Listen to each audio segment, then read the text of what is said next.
เดี๋ยวปานน้อยเปียมันนออกคนนี้ล่ะอันยาวเลยออกออกไปจะขึ้นมาที่นี่ก็ปันไปเกี่ยนไปเปื้อง กินได้เฉพาะ กาเลี้ยนี่อันนี้ก็เราพี่มันบ่ทันสุกพี่จุลตัวนี้ล่ะตัวนั้นก็ทักออกได้อีกนี่แหละ ปีกานี่งามปีนี้ปีกานี่มันเอาบ่ใหญ่ เอา2 ปีแล้ววะนี่ บ่ รอบังอีก ตัวนี้ตัวไม้ปีกานี่อยู่ข้างนั่นแหละอยู่ข้างนั่นแหละ หักหอนแดงปีกานี่ฮะ บ่ตายแล้วอ่ะมาปลูกแล้วบ่ตายอันนี้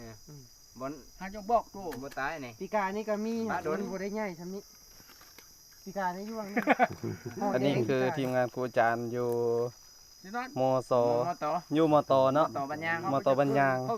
ที่ว่าทางข้าพเจ้าลงมาเก็บข้อมูลในครั้งนี้เนาะมื้อนี้วันที่13นะวันที่13 จับตัวมักใหญ่ตัวหัน อันนี้คือทีมงานครูอาจารย์ที่เพิ่นนำพามาอันนี้คือเจ้าของสวนมักนัดอันนี้มักนัดแปลกประหลาดเนาะพี่น้องปีกายมันจะมีหอนแดงเพิ่นว่าแต่ว่าน่าเสียดายบ่เห็นหอนแดงเนาะมื้อนี้เห็นหอนสีเขียวมันแปลกประหลาดเนาะ โดนแน่ก็เชี่ยยามันป่านนี้นะมันก็มีกิจทางนี้เด้ จะพูดก็มีตัวหัน มันมีแบบนี้บ่ นี่ปีกานี่หอนแดงยาวเล่นบ่ยาว อาจารย์อันยกเอาอันนั้นให้ดูโอเคเอาหากนี่เฮาสิเอามือในนี่แหละพี่น้องนี่ดี